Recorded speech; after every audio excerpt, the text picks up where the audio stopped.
Hello everyone, I am Karan Mashru. Welcome to this video. और आज के वीडियो में हम बात करने वाले हैं about keys and this is part 2 on keys. To be more specific, इस वीडियो में हम बात करने वाले हैं about unique key, composite key and foreign keys.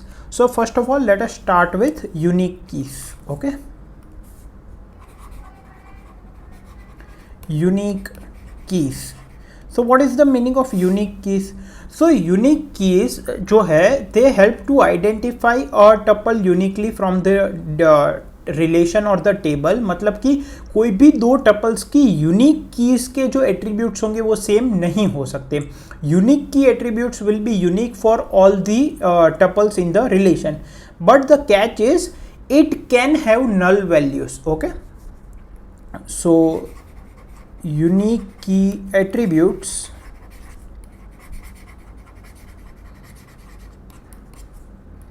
will be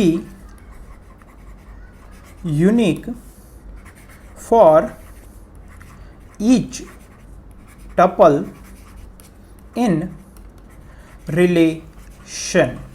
okay, एक रिलेशन में जितने भी टपल्स होंगे उसमें अगर हम किसी को यूनिक की डिफाइन करते हैं तो उसके सभी टपल्स में यूनिक की के एट्रीब्यूट्स की वैल्यू यूनिक होगी। Okay, but the catch is unique key attributes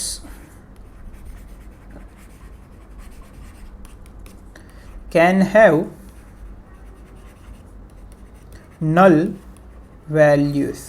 okay, for example हमने एक रिलेशन देखा था एम्प्लॉय।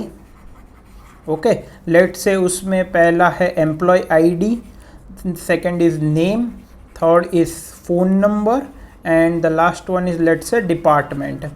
तो आपका यहाँ पे जो एम्प्लॉय आईडी है वो यूनिक भी होगा और वो नल भी नहीं हो सकता। ओके, जिसको हम एज अ प्राइमरी की ट्रीट करेंगे। अब ये जो फ़ोन नंबर है वो यूनिक तो होगा बट कुछ केसेस में नल भी हो सकता है। लेट से किसी एम्प्लॉय ने अपना फ़ोन नंबर अभी तक अपडेट नहीं किया है तो उस केस में नल भी हो सकता है। तो इस केस में हम कह सकते हैं कि हमारा जो फ़ोन नंबर है वो as a unique key work कर रहा है, मतलब कि it's a unique key. So two employees cannot have the same phone number but it can have null values. अब एक और चीज, अगर मान लो दो एम्प्लॉयज के phone number, let say this is employee 1, this is employee 2, दोनों के phone number let say null है। Okay, then also it's not an issue. मतलब कि ये मत सोचना कि दोनों के फोन नंबर नल है तो इक्वल है। No, null is not equal to null. Okay, so please keep this in mind. जहां पे नॉन नल वैल्यूज होगी वो यूनिक होगी but it can also have null values. Okay, and there can be multiple unique keys in a relation. There can B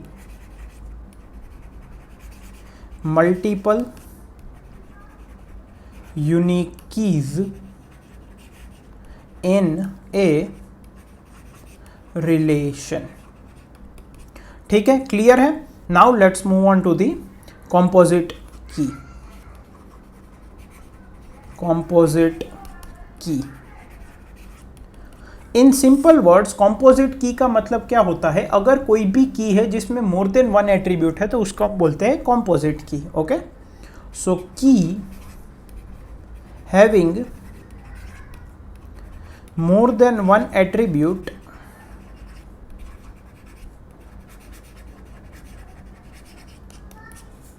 is known as composite key। Okay, for example हमने एक example देखा था, अगर मान लो कोई एक insurance company है, उनका एक डेटाबेस है। ठीक है, उस डेटाबेस में एक रिलेशन है बैंक अकाउंट करके जिसमें कि हर एक कस्टमर की बैंक डिटेल्स है। ओके, सो लेट्स से दिस इज बैंक अकाउंट। तो अब इंश्योरेंस कंपनी में तो जो कस्टमर्स है वो अलग अलग बैंक से आ सकते हैं, तो सिर्फ bank account number can not be used as a key, क्योंकि वो तो अगर मान लो कोई है HDFC से और कोई है SBI से तो उन दोनों का अकाउंट नंबर सेम हो सकता है बिकॉज बैंक्स अलग हैं, राइट? तो यहाँ पे let say we are storing let say bank ID, right, bank account number, okay, then city and let say branch. मतलब कि ये जो अकाउंट है वो कौन सी सिटी में है और उस सिटी के किस ब्रांच में है। तो यहाँ पे जो है बैंक आईडी और बैंक अकाउंट दोनों मिला के हमें प्राइमरी की दे सकते हैं, क्योंकि bank ID would be something like let's say IFSC code, हर एक बैंक का यूनिक होगा और उस बैंक में एक अकाउंट नंबर यूनिक होगा, right. So this is nothing but an example of composite key. Okay, now let's move on to the third thing, that is foreign key. Okay, so foreign key का मतलब क्या होता है? देखो basically foreign key का मतलब क्या, foreign का मतलब क्या, समवेयर एल्स। सो बेसिकली ये वो एट्रीब्यूट्स होते हैं जो कि हम रिफर करते हैं किसी और टेबल के किसी और कॉलम्स को। फॉर एग्जाम्पल, अगर मेरे पास एक है डिपार्टमेंट, ठीक है, अब मान लो एक यूनिवर्सिटी का डेटाबेस है, उसमें एक डिपार्टमेंट करके टेबल है, तो उसमें एक होगा department ID, name of the department, phone number of the department, HOD of the department, location of the department, let's say, ठीक है। उसके अलावा एक टेबल होगा प्रोफेसर, राइट। तो इसमें मान लो एक होगा एम्प्लॉय आईडी, एक होगा नेम, एक होगा let's say employee ID, name, then you will have let's say department ID, right. Then let's say you also have let's say salary details, so salary and okay, you have this much, okay। तो यहाँ पे जो department ID है professor में, ठीक है, that would be referring to the department ID of the department ID column of the department.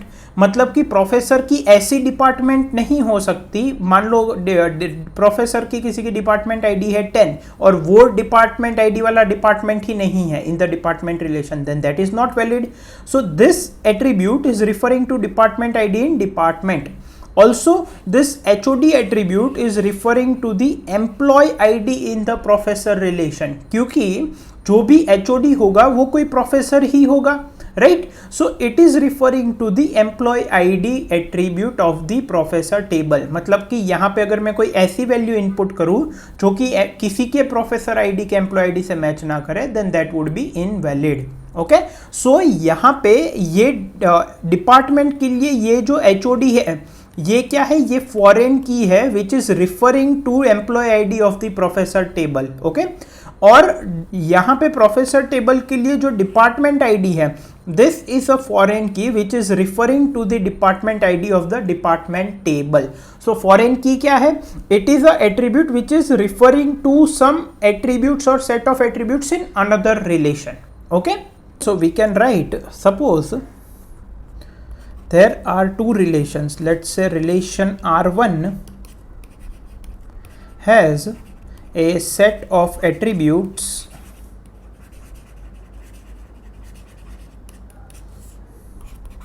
A1, A2 up to AM, and relation R2 has a set of attributes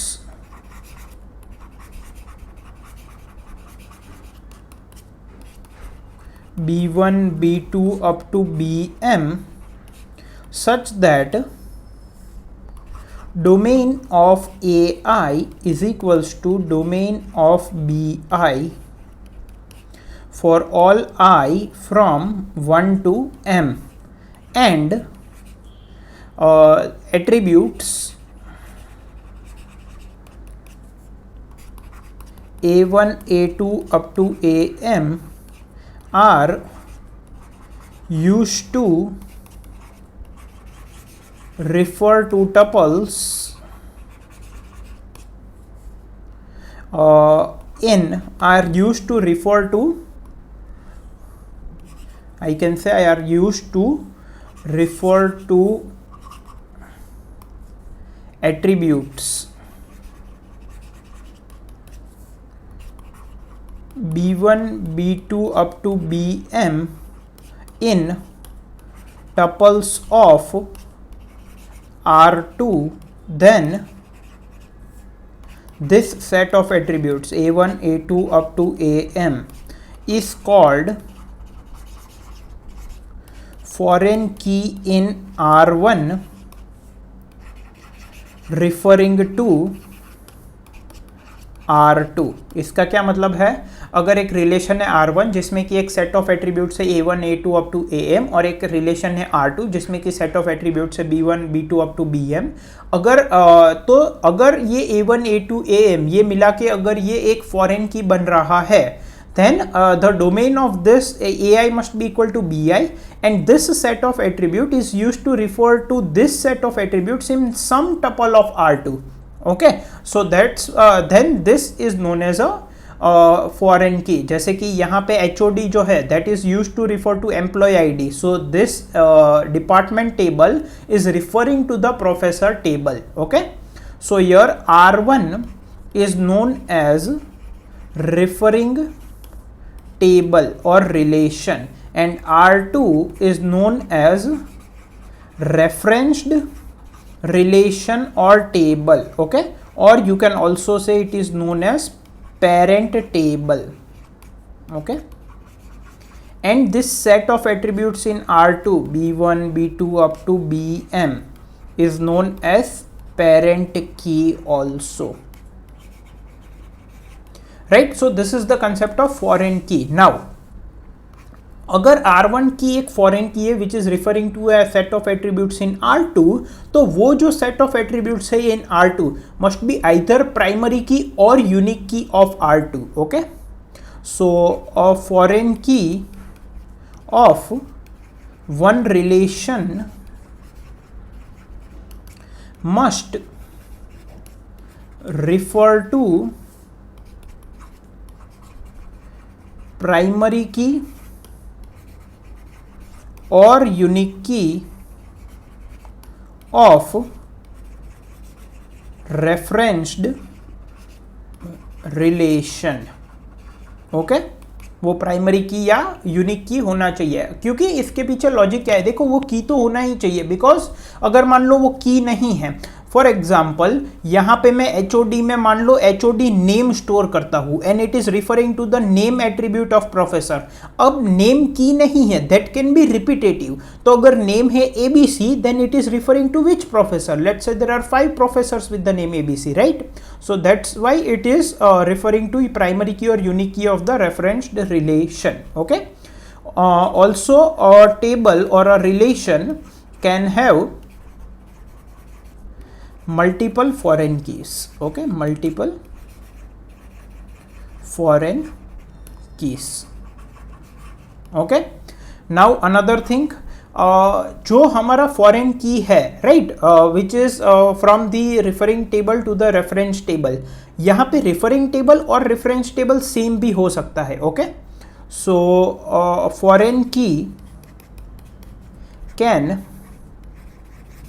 refer to primary key और unique key of the same table, जिस case में आपका referring table और reference table दोनों same हो जाएगा. For example अगर मान लो एक टेबल है एम्प्लॉय, ओके, और यहाँ पे मान लो है employee ID, name, department and let's say manager ID, मतलब कि वो किन को रिपोर्ट करता है, तो ये जो मैनेजर आईडी है that is also referring to employee ID of that relation. Okay, also foreign key जो है वो इस तरह एरो से हम मार्क करते हैं in the schema. Okay, so for example यहाँ पे मैंने जैसे लाइन ड्रॉ की है from HOD to employee ID, which means that HOD is a foreign key referring to the employee ID. ठीक है, और इस केस में हमारा जो फॉरेन की है manager ID, it is referring to the same table. Okay, attribute of the same table, that is employee ID. Now this foreign key value must be either equal to the attributes of some tuple in the reference table. हमारी जो foreign key के attributes है उनकी जो values है वो match करनी चाहिए किसी एक टेबल को in the reference table, और it should be equal to null. Okay, so for example यहाँ पे जैसे कि मैनेजर आईडी है, so manager ID must refer to some employee ID. ऐसा नहीं हो सकता कि मैनेजर की एम्प्लॉय आईडी ऐसी है जो एम्प्लॉय ही नहीं है ऑर्गेनाइजेशन में, right? So this manager ID must be equal to some employee ID और it must be equal to null. For example for director the manager ID will be null, right? Then for example अगर हम यहाँ की बात करें तो HOD जो है it must be equal to some value of the employee ID in the professor relation और it must be null. For example किसी डिपार्टमेंट के HOD का टर्म खत्म हो गया है, न्यू इलेक्ट अभी तक नहीं हुए है, तो उतने टाइम तक वो वैल्यू नल रह सकती है। Okay, so you can write foreign key can have values which is matching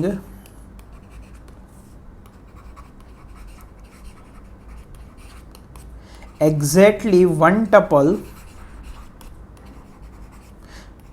मतलब कि जो फॉरेन की के एट्रीब्यूट्स है, जो जिन एट्रीब्यूट्स को रिफर कर रहे हैं उन एट्रीब्यूट्स की वैल्यू मैच होनी चाहिए, right.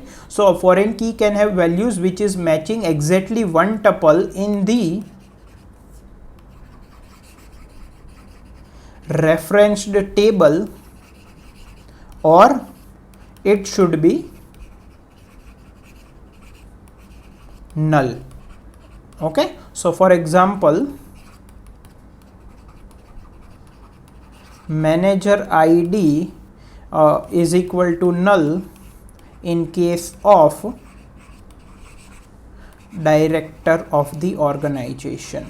Okay, let's say director के ऊपर कोई नहीं है at least for that database. Okay, मतलब कि उस ऑर्गेनाइजेशन में, राइट। सो इन और यू कैन से MD और the owner of the company also. Okay, I have used the word director. Okay, also one more thing, if any of the attributes in the foreign key is null then the foreign key is considered null. Okay, so if any part और any attribute of foreign key is null then that foreign key is considered null.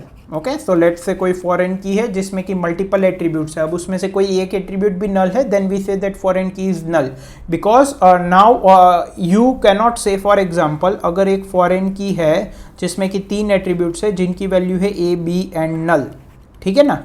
अब जो reference table है वहां पे भी late से कोई tuple है जिनमें एट्रीब्यूट्स की वैल्यू है A, B एंड नल और ये एक यूनिक की है, right, because foreign key can refer to a primary key और unique key, but null is not equal to null, so you can not say this is referring to this, right. So if any of the attribute is null then that foreign key is considered as null. Okay, so now let's take an example of a foreign key. So for example let's say you have one relation that is department, right?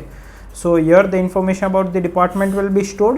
For example, let's say you have department ID, then name, then phone number, and then let's say HOD ID or HOD. Okay, so department ID is let's say 1 2 3 4, name is let's say A B C D, phone number is let's say 2 3 4 3 4 5 4 5 6 and 5 6 7. HOD is let's say 2 3 null and let's say 7. Okay, now let's say you have one professor table where first of all you have employee ID and then let's say name of the professor and for example let's say salary of the professor. Okay, to keep things simple, let's say the employee ID of the professor is 1 2 3 4 5 and 6. The name of the professors are let's say P Q R S T U and the salary is let's say 60k 70k per month. Okay, 80k 55k and let's say 90k. Okay, now this HOD is referring to employee ID of professor, so this is a foreign key which is referring to employee ID of the professor relation. So 2 जो है वो basically refer कर रहा है कि ये जो person है वो इस डिपार्टमेंट का HOD है, 3 ये रिफर कर रहा है कि ये पर्सन HOD है, right. So this 2 are correct, null is also correct, let say HOD का टर्म खत्म हुआ एंड अभी नए HOD असाइन नहीं हुए, so null value is possible, but this 7 is not referring to any of the relation here, right? So any of the tuple here, so this is incorrect. ऐसा कोई employee ID नहीं हो सकता जो कि professor ही ना हो, right? So this is incorrect. Also एक और चीज, फॉरेन की समझ के ये मत समझ लेना कि हर एक टपल के लिए यूनिक वैल्यू होगी। यहाँ पे तो लेट्स अज्यूम कि एक प्रोफेसर मैक्सिमम एक ही डिपार्टमेंट के एचओडी हो सकते हैं, सो यहाँ पे सारी वैल्यूज यूनिक है। बट फॉरेन की के जो अलग अलग टपल्स में जिस रिलेशन में फॉरेन की है उसमें वैल्यू रिपीट भी हो सकती है, उसका मैं अभी आपको एग्जांपल देता हूं। और एक चीज हो सकता है यहाँ पे बहुत सारी वैल्यूज जो है in the reference table use ना हुई हो, because everyone can not be an HOD, right, that is possible. यहाँ पे नल वैल्यू भी पॉसिबल है, but a value which does not exist in the reference table is not possible. Now let me tell you an example जहां पे आपका जो referring relation है उसमें फॉरेन की में सेम वैल्यूज रिपीट हो सकती है। फॉर एग्जांपल स्टूडेंट है, तो let's say you have roll number of the student, then name of the student, then let's say department ID of the student, मतलब कि वो कौन से डिपार्टमेंट को बिलोंग करता है। अब ये जो डिपार्टमेंट आईडी है it is referring to the department ID of the department. तो यहाँ पे हर एक वैल्यू जो है वो इनमें से ही कोई वैल्यू होनी चाहिए, मतलब कि स्टूडेंट ऐसा नहीं डिपार्टमेंट में बिलोंग कर सकता है जो डिपार्टमेंट ही ना हो, राइट। बट एक ही डिपार्टमेंट में मल्टीपल स्टूडेंट हो सकते हैं, तो पहले स्टूडेंट का डिपार्टमेंट आईडी भी 2 हो सकता है, दूसरे का भी 2 हो सकता है, तीसरे का भी 2 हो सकता है, right. There is no harm in that. So ये फॉरेन की एट्रीब्यूट है। यहाँ पे कीवर्ड को समझ के कंफ्यूज मत हो जाना। It can take multiple, it can have duplicate values in different tuples, okay. And यहाँ पे जहाँ पे रेफरेंस टेबल है वहाँ पे वो यूनिक की या प्राइमरी की होगी, तो वहाँ पे रिपीट नहीं होगा। बट यहाँ पे जहाँ पे फॉरेन की है वहाँ पे रिपीट हो सकता है, ये मैंने आपको एग्जांपल बता दिया। ऑल्सो ये 7 नहीं हो सकता, क्यों नहीं हो सकता वो भी हमने डिस्कस कर लिया। नल पॉसिबल है, एंड यहाँ पे रेफरेंस टेबल में कुछ ऐसे एट्रीब्यूट्स भी हो सकते हैं जो कि कभी रिफर ही ना किए गए हो, ठीक है।